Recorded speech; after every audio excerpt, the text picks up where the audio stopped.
Hate crime is a nationwide problem in the U.S., and the FBI says figures are on the rise. So why is this happening, and what can be done to solve it? Hello, I'm Alican Ayanlar. The Square starts now.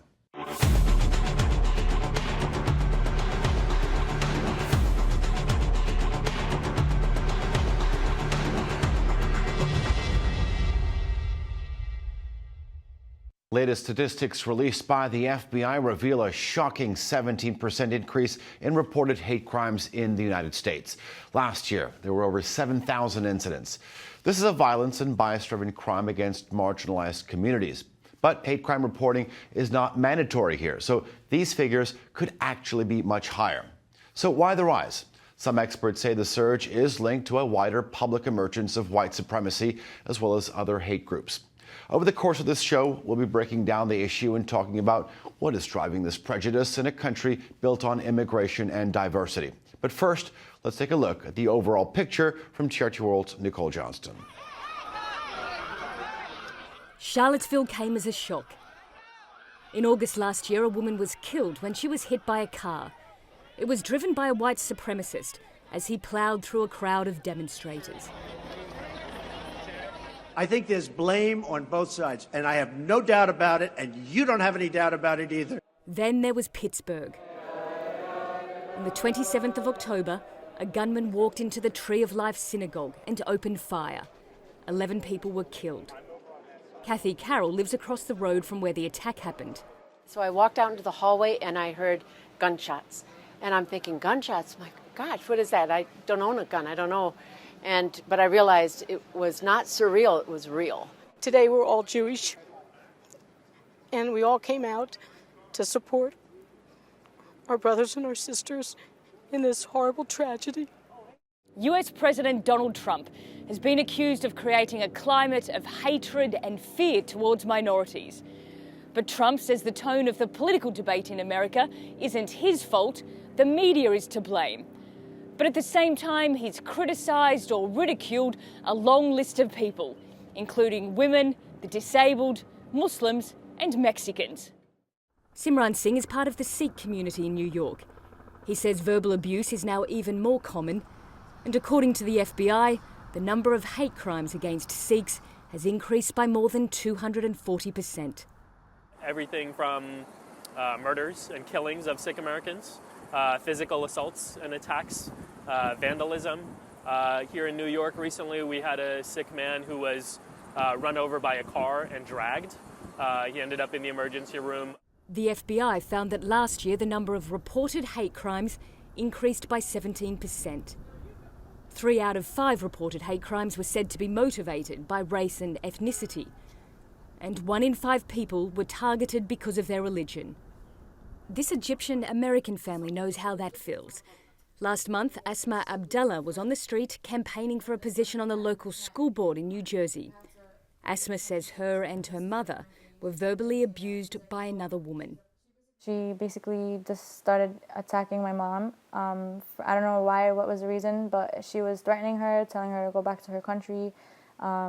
Just so much like profanity, and she was so vulgar.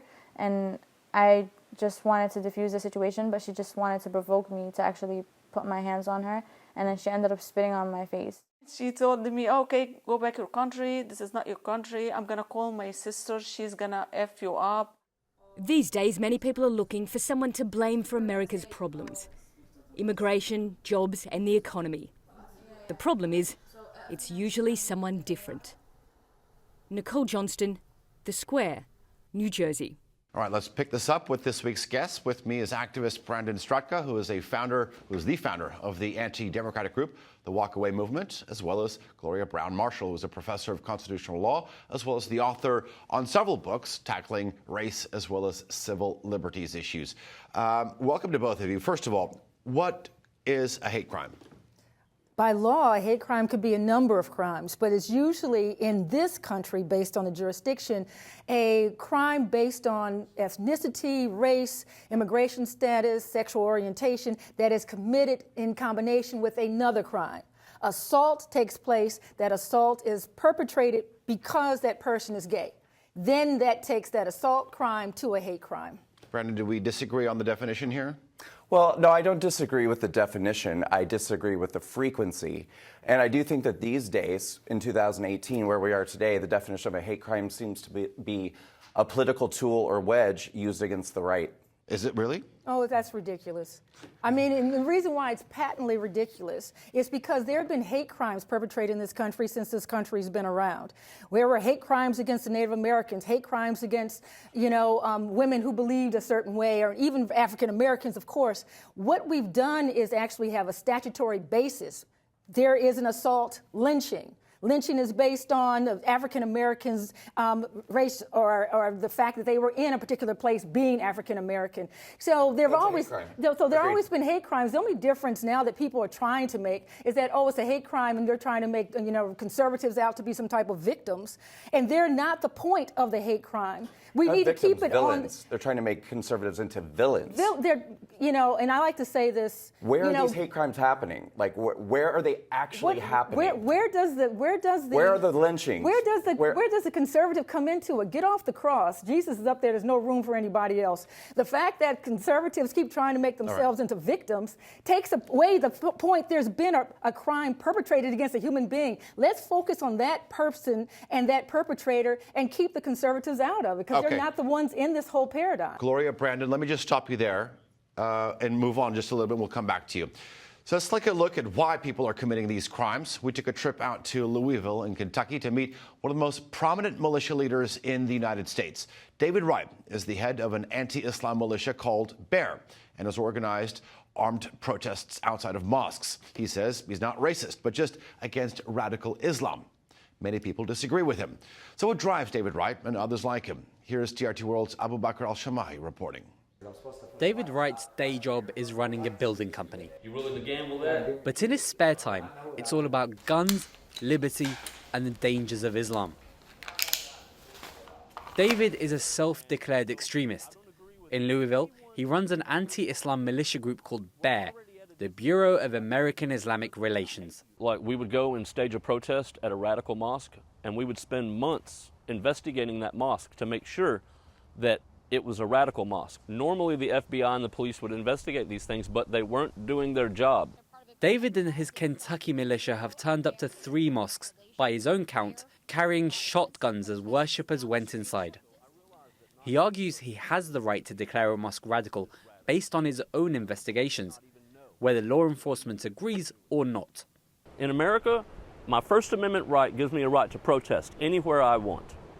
And my Second Amendment right gives me the right to carry a gun. Who's to say I can't do both at the same time? David says he's not against Muslims, just the radical ones. But considering some of the language he uses to describe Islam and the armed protests outside mosques, it's clear why some Muslims might consider him threatening. One of David Wright's protests last year ended with him eating a meal with local Muslims. But some Muslims oppose that approach to confronting anti-Islamic extremists. People like Hamza Foy, a Kentucky native who converted to Islam 12 years ago. Just the fact that you're coming out armed and with weapons, it once again, it conveys to the layperson, it conveys intimidation. So your intention at the very least is to intimidate us. I'm not gonna, let's buddy up. Absolutely not. I'd be very skeptical and be suspicious of, what else they may have in mind. Hamza calls the idea that there are radical Muslims everywhere ridiculous. Clearly, there seems to be this kind of boogeyman narrative that there's a radical Muslim hiding around the corner. Here in Louisville, in the Muslim community, I always say, okay, who is this exactly? Like, who's this radical? Because there's no one in our community that I have seen, that I've heard about, that is a radical or whatever. Anti-Islamic groups here aren't easily going to change their minds about Muslims in Louisville. But one of this city's most famous sons was a Muslim, the late heavyweight champion Muhammad Ali, a hero to the vast majority of people in this city and country, regardless of their religion. Abu Bakr al-Shamahi, TRT World, Louisville, Kentucky. All right, let's bring in Brandon and Gloria back into the conversation. Brandon, is David Wright a racist? I think that the term racist gets thrown around pretty willy-nilly these days. And if we're going to talk about racism, I think we should talk about racism from a broad spectrum. The focus of this show seems to be in the examples that are being used are white people projecting racism onto any other group, Muslims, black people, Jewish people. But isn't that the majority when you look at the hate crime numbers, isn't the majority of that coming from white males against other groups? White males. Now it's white males. I believe that the statistics probably show that because they've been skewed to show that. What are we calling a hate crime? And what are we accepting as a hate crime? The statistics have been skewed to show that. And well, we're accepting anything as a hate crime now. We're not. We're being told by the liberal left that we have to believe victims constantly without any evidence or any proof. But the thing a lot about of these hate crimes end up being staged. They've been staged hate crimes. Absolutely. That's the reason why we're seeing these numbers spike, because people know that they can get away with it. David Wright was saying, I have my First Amendment rights. I have my Second Amendment rights. Is it a danger for them to be used in the same sentence the way that he did?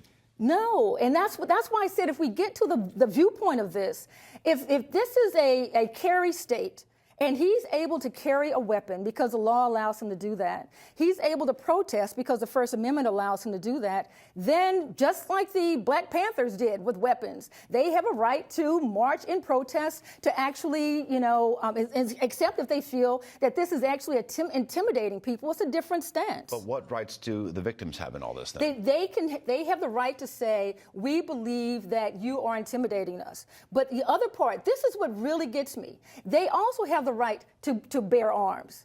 And this is where you have this nexus of who has constitutional rights and who doesn't, who has free speech and who doesn't. Too many people, and I won't call them conservatives, I'll just say people generally, get trolled because what they're saying is not what certain people want them to say. There's a lot more to talk about, but we have another news story that I want you to watch, and then we'll come back to you. Well, as we just saw there in Abu Bakr's news story, that Muslims are just one group in America who seem to be at the heart of this discussion. Dr. Abbas Bargazar is the director of research at the Council on American Islamic Relations, and he feels Muslims are particularly vulnerable, and the current administration is to blame. We caught up with him in this week's The Beat on the Street. So, Abbas, according to the FBI, reported hate crimes have risen by 17% in 2017. Not only that, but such crimes have been on the rise for 3 consecutive years. What do you think is behind all this?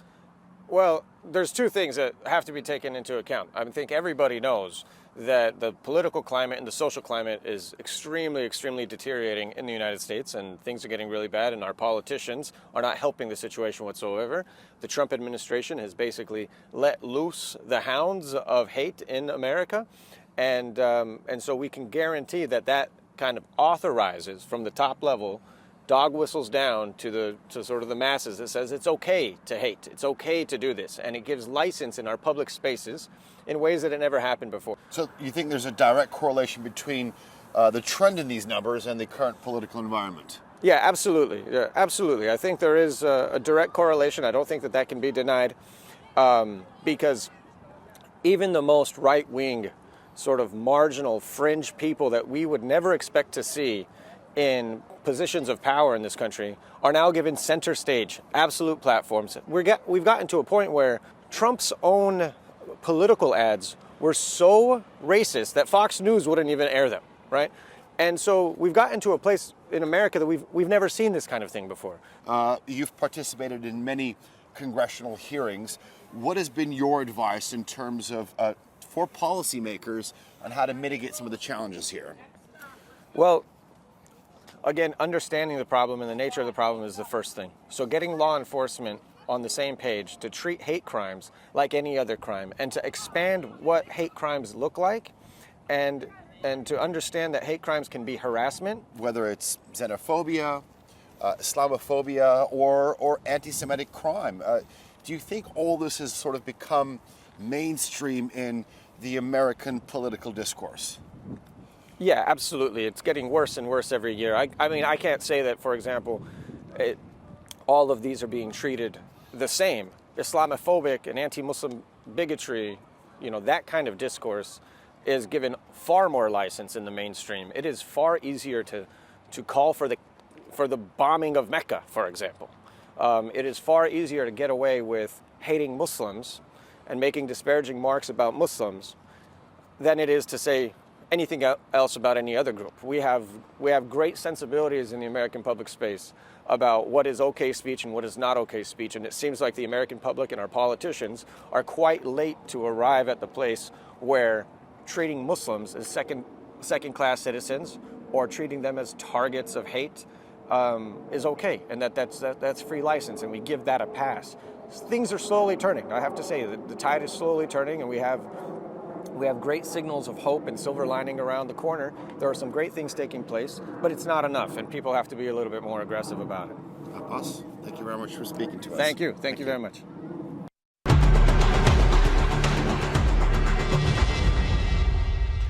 Do you think President Donald Trump, is responsible for the rise in these hate crimes? Absolutely not. I think it's the dishonest media, and I think it's the culture that the dishonest media breeds. That's what's causing this problem. That's what's causing this division. Gloria? I think it's true when you talk about the dishonest media, and I think Fox News is dishonest media. He should be using as an example. There is a deep division in both in terms of the country. Excuse me, it's not that. He just wants airtime. My thing is basically we're on a history of division in this country. That division percolates up, and then it falls back again. That is part of American history. And so now we're at a time when... It's not from the top down. But I'm saying that it percolates up, and it's always been that way. But we've always had instigators. Woodrow Wilson, as president, was an instigator. And at this point, Donald Trump is an instigator of those divisions. He's not helping the situation at all. We stand on different sides of the issue. How do we move forward? How do we tackle this problem then? Brendan, let's start with you. Well, the left has to start telling the truth. But in terms of it's easy to actually blame the other side for this. That's what you're doing right now. But no, is it legislation? Is it a more grassroots movement? What is the best way to tackle these numbers that have been growing up for 3 years? Well, one thing that I intend to do as a citizen is I've started the Walkway campaign, and one of the things that the Walkway campaign is going to focus on in the next year is debunking media lies and myths and getting people to engage in critical thinking again, skepticism when watching the news, and proper analysis of the stories that they're taking, so that when newscasters tell them things like Trump called all Mexicans rapists or he has employed a Muslim ban, they're able to see that they're being manipulated and that this is not honest, truthful information. This is bias. We don't have a lot of time. And I would say that critical thinking is essential during this time period. Critical thinking to understand that this is an historical concept, that Donald Trump has pricked open something that's a well of animosity. He's allowed other groups to feel they can do hurtful things to other people. He's actually said to people during his campaign he would pay their bail money if they were arrested for beating up protesters. So one can protest if they are protesting for what he wants, but then if you're not protesting for what he wants, then what you're doing is un-American. We do need critical thinking so that we can understand and not be manipulated by any side of the media. Lots to talk about. Gloria, Brendan, thank you very much for coming on the show and actually giving your point of view. I do appreciate it. Thank you. Thank you.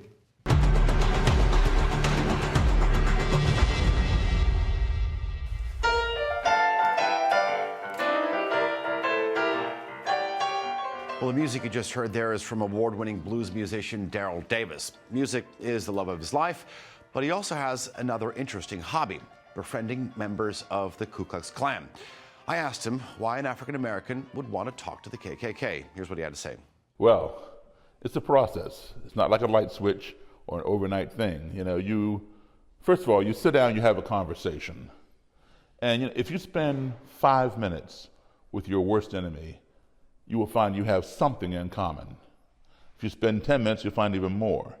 So if you focus on those commonalities and nourish them, you plant that seed and you nourish them, you are then forging a relationship. And if you nourish that relationship, you're then forging a friendship. And as you forge that friendship, you'll find that you have more and more in common. And the trivial things that you have in contrast, such as your skin color, or whether you go to a church, a synagogue, a mosque, or a temple, begin to matter less and less. So how do you get somebody who is so far out in left field in that respect to find a common ground and move forward? Because you present, you be transparent, you be honest. And here's the interesting thing. A Klansman or Klanswoman or any white supremacist is not stamped out of a standard cookie cutter. They come from all different walks of life, all different educational backgrounds, all right? From the third grade dropout all the way to President of the United States.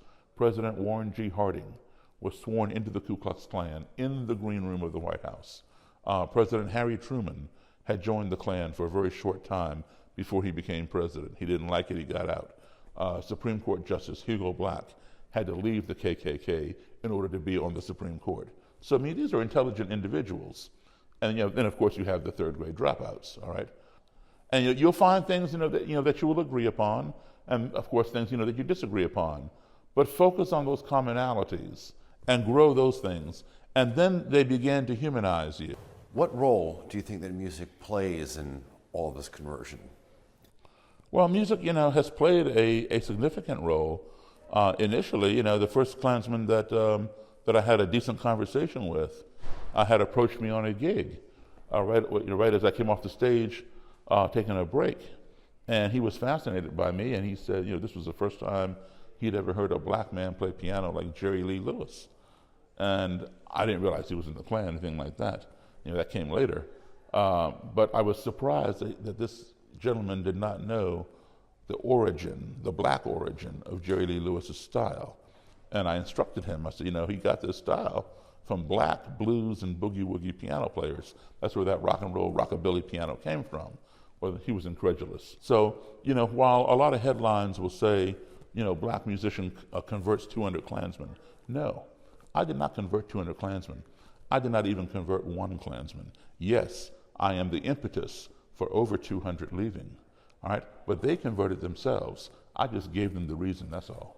Well, Daryl Davis talking to me there, and one of Daryl's former white supremacist friends is Scott Shepard. Scott was the Grand Dragon of the Ku Klux Klan in Tennessee. Today, he refers to himself as a reformed racist, and he's in Tennessee to talk to me now.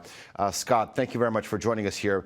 My question to you is, how do you go from being a grand wizard to a anti-racism activist? Well, the way I became active as a wizard, grand wizard of the KKK, was a long process of terrible things that happened in my life. Bullying, abuse, and an alcoholic father. Well, they pulled me over one night, and when they pulled me over, yes, I had been drinking, and I had a loaded illegal weapon underneath the front seat of my car. With that weapon and the failing of a alcohol sobriety test, that threw me into the court system, went to jail for a few days, and then I went to jail. But after going into this treatment center, I went in one person and came out another. I was able to sit down and actually forced to sit down with different people of all races, sexual orientations, people that didn't look like me, and actually people that I had condemned, showed hatred for, and would have nothing to do with. And here these are the same people that were showing me love, compassion, and caring. Scott, I mean, all this sounds awfully bad. So my question to you is, how do you prevent people from falling in these situations at a grassroots level then? I didn't like myself. I hated myself. And I was just looking for a place to fit in, and I found it in the white supremacist movement. But to answer your question, it's just, it was just, I guess, blessed and grace of God that I was able to see these things and make a move to get out of the white supremacist movement, because you got three choices. You can wise up before you get in too deep and get out. You can end up in jail, or you can end up dead. And of course, I came close to ending up, of course, all three of them. And it was by the grace of God that I got out. Thank you very much for sharing those personal moments. But at a higher level, on the legislative level, you have the Hate Crimes Prevention Act, which was introduced in 2009. Do you think more laws can be and should be introduced to prevent this at a higher level? I do believe more laws should be enacted to prevent more hate crimes. We've had hate crimes from the beginning of time, really, but the thing is, these crimes weren't being enforced. And just recently, over the last few years, you know, politicians and on both sides, really, well, with the exception of the Republicans, they've been holding out some on that, but that's where they've started enforcing these laws and giving stiffer penalties for people that commit hate crimes, and that's what it's going to take, stiffer penalties, and you know, and not give anyone any slack. You know, we're all alike. We're all the same people, and there's no reason for us to commit hate crimes against anyone. But those that choose to should be given stiffer penalties, and they should be implemented. All right, Scott, thank you once again for coming on The Square and sharing your story with us. All right, much more to talk about. You can go to @TRT World on our Twitter as well as Facebook pages to give us your views and continue the discussion there. Well, that's it from our team here in New York. Thank you, and we'll see you next time here on The Square.